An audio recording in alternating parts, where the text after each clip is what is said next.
Let me start by sharing with you an excerpt from one of his books, The Joy of Living. And it's this: wisdom and compassion are not things that we find somewhere else. They are the very essence of our being.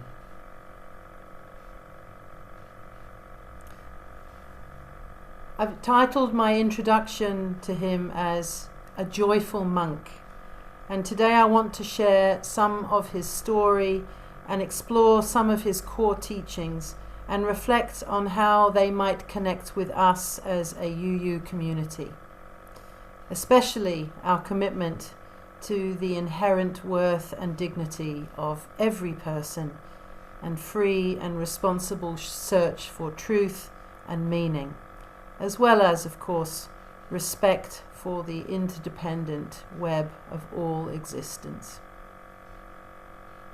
So Mingyur Rinpoche teaches meditation, yes, but even more than that, he teaches how to be fully alive, how to work with anxiety, suffering, and fear, and how to relate to joy not as a reward, but actually as a quality, an inherent quality that we can cultivate even in difficulty.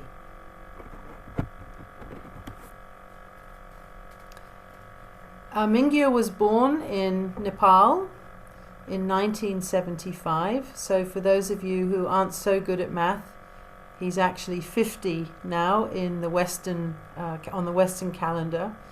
And he was born into a family that was steeped in Tibetan Buddhism. His father was a renowned meditation teacher and master, in fact. But despite this, Rinpoche, as a young man, suffered from severe panic attacks. So let that sink in for a moment, because it seems almost counterintuitive that this future spiritual master and teacher who lived in a monastery and became world-renowned for his practice had frequent and crippling anxiety. But here's the interesting thing, perhaps by virtue of the family he grew up, certainly because of his Tibetan tradition, the influence of his father, and his own interest in Buddhism. Instead of being told to overcome his anxiety, and it's something that we in the West use a lot, overcome, fight, battle, or in a way sort of push away. Instead of being told to do that with his anxiety or ignore it, he was in fact taught to turn towards it, to meet it with mindfulness and curiosity. And slowly, as he writes in his books, the fear began to dissolve. Not because it disappeared or he'd conquered or vanquished it, but because his relationship to it had changed. And it reminds me of a conversation that Deborah and I had the morning before I left to go to Newark. And I shared with her a beautiful quote that I'd remembered from Wayne Dyer. Many of you may remember him from PBS. Wayne Dyer always used to teach, when you change the way you look at things, the things you look at change. I hope you remember that, Deborah. It was a beautiful sharing that we had that day over bagels, lox and schmear. So this, of course, is a deeply UU idea, that our suffering does not make us broken.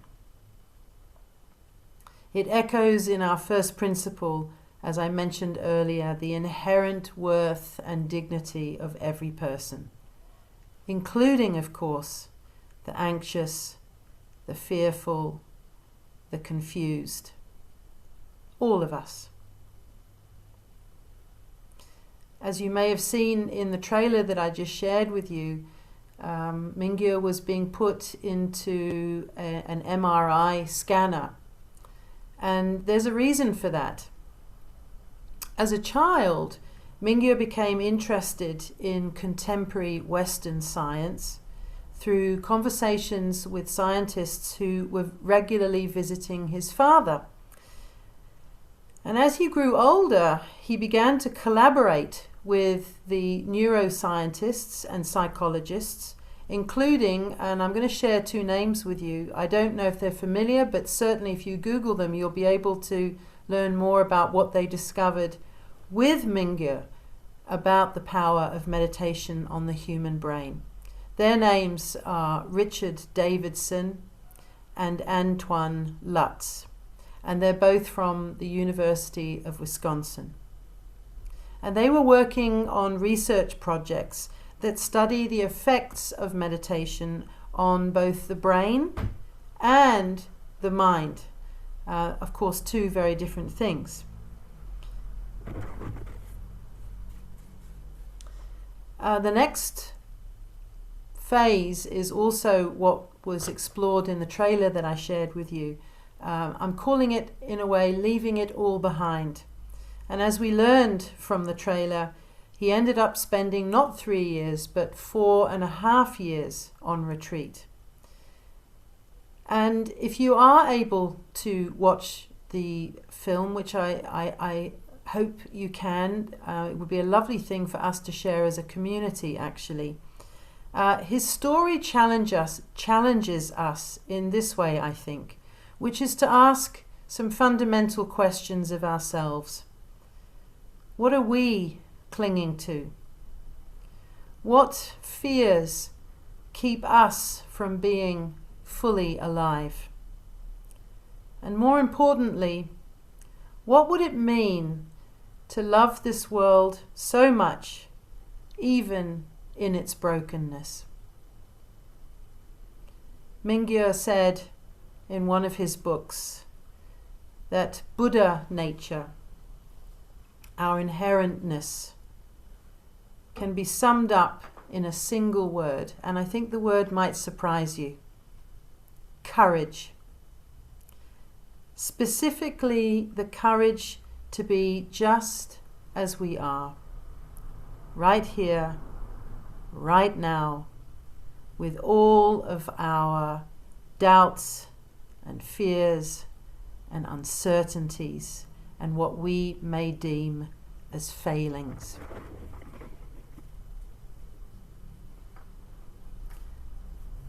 So what is the heart of his practice? What has made him so internationally renowned? Well, one of his most profound teachings is on awareness. And that, as he likes to teach, that awareness itself, now this sounds a little obtuse, but bear with me. He says awareness itself is already awake. In other words, underneath our busy thoughts and concerns and doubts and fears and disillusions and concerns, there is a kind of open, joyful presence that is always available to us.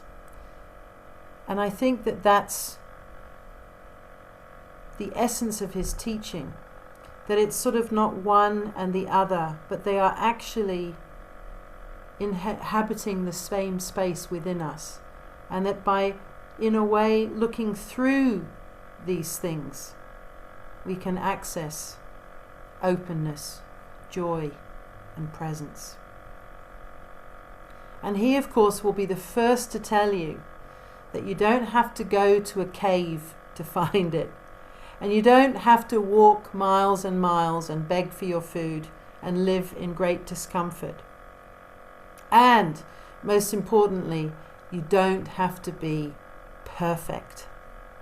You simply need to notice, even if it's just for one moment, that you are aware. It sounds simple, but of course, as we know, it's radical and it's challenging. So imagine if we believed, each of us, whether individually or collectively, imagine if we believed that being, just being, is enough. That we don't have to prove anything or to be worthy of love or peace or acceptance. That we could actually meet our pain and our joy as well as our confusion, not with judgment, but with spaciousness. This really is the heart of Rinpoche's, Mingyur Rinpoche's teaching. And it resonates so deeply with what we as UUs know as our third principle, that the acceptance of one another and encouragement of spiritual growth also has to start with us, ourselves. From his point of view, spiritual growth doesn't mean becoming someone different, and I think that this is the nub of it. This is the deep gift that he offers the world. We don't have to be something we're not. It means simply becoming more intimate with who we already are and what we already have. Think on that for a moment.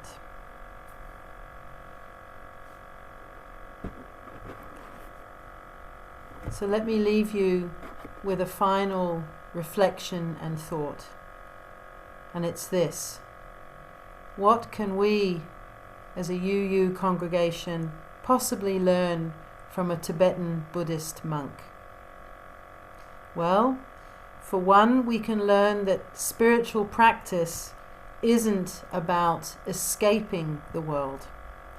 It's actually the opposite, and it's something I feel we do so well already, which is engage with the world more fully. In other words, not to turn away from suffering, but actually to lean into it. And I would say that the suffering, not just on the outside, but also on the inside. Not turning away from suffering, but actually leaning into it with more love. Also, he teaches that we can learn that joy is not something that arrives when finally something is fixed.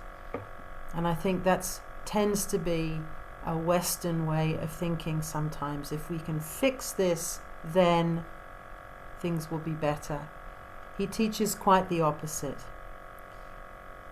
It's not something that arrives when we fixed it, but rather it's something that we can touch at any time, even when we feel that we are in difficulty.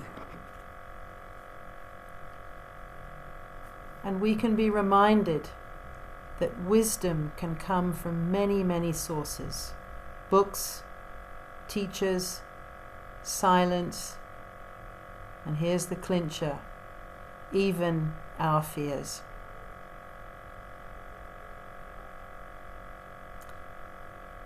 We draw from many sources of wisdom, including, of course, the direct experience of transcending mystery and wonder, and the teachings that are offered to us by so many of the world's religions and traditions. And of course, Mingyur Rinpoche is a living example of both of these things. Let me close by saying that having now met him in person and read his books and listened, if you go online, you'll find so many of his short videos that I would urge all of us to try to access. And you'll see for yourself that his life can show to us in a very real way that freedom doesn't mean having no problems. It means, in fact, being able to meet whatever arises with love.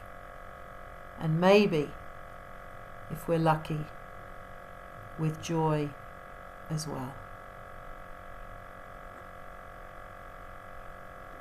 Thank you, everybody, and a deep bow of thank you to Mingyur Rinpoche for his presence, his teachings, and his deep but such accessible wisdom.